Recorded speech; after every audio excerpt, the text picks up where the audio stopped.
Next up, we have Chelsey Gobeli, a graduate student at Texas A&M who is doing research on 3D immersive environments.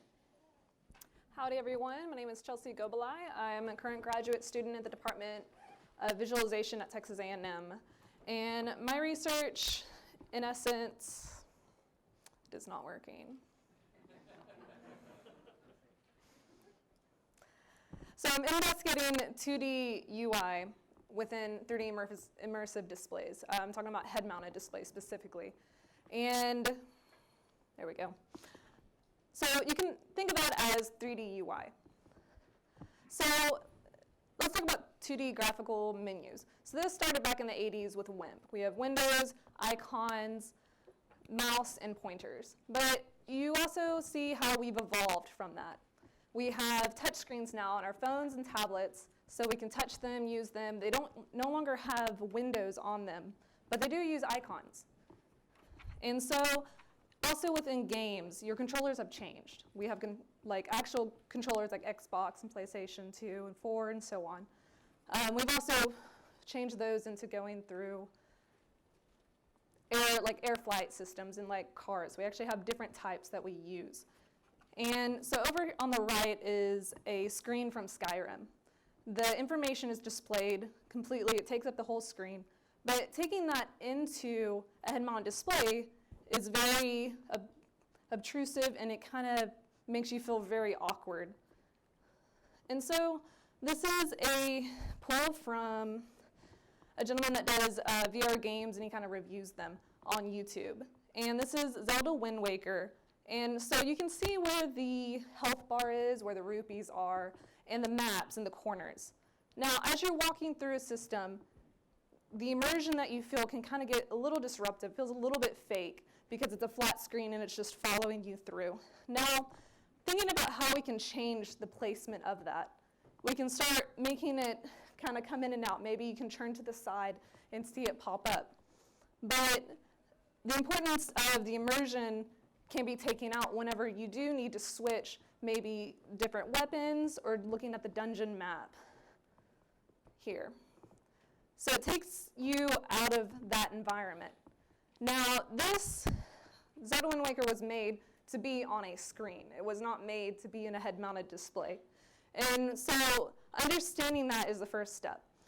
And going through, looking at different things of how do we bring up the menus, how do we switch controls, is very important on the cognitive load and our immersion.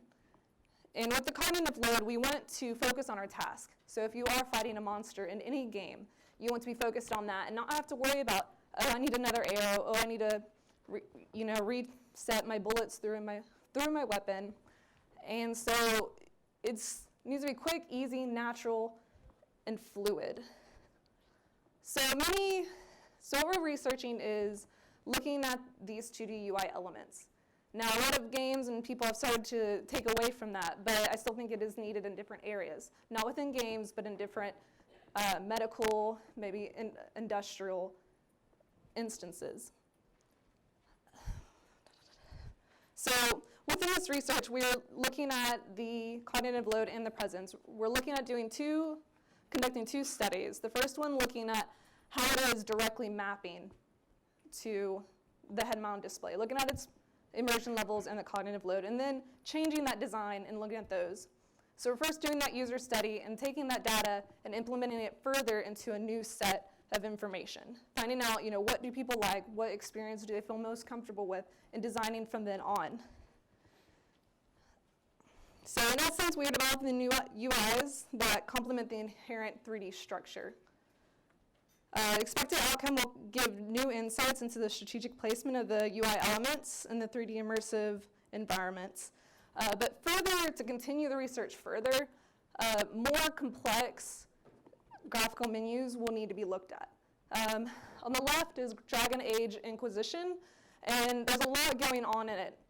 But also onto the right, we have Guild Wars 2, and just thinking about MMOs and how would you make the UI in head-mounted displays so it's easy, but it's not obstructive. It's not taking away your attention from what you need to be focusing on.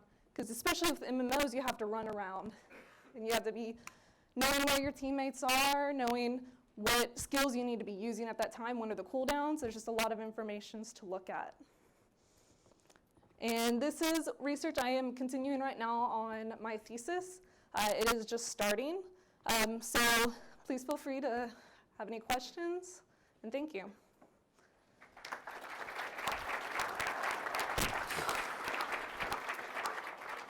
Thank you very much, Chelsey. Do we have any questions?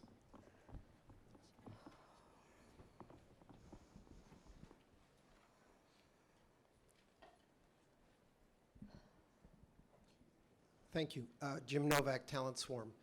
Have you been looking at jet pilots' UIs, since it seems like that's the quintessential example of information overload in fast-moving environment? Yes, looking at the heads-up display especially, and understanding how it comes through. I think for different instances, talking about games specifically, there's different genres, there's different reasons why they need specific UI. I think it's important to kind of break down how those game mechanics work and transition so that they work effectively in their environments. But also, you can pull from that, and I've been looking into them, especially due to the fast information coming through.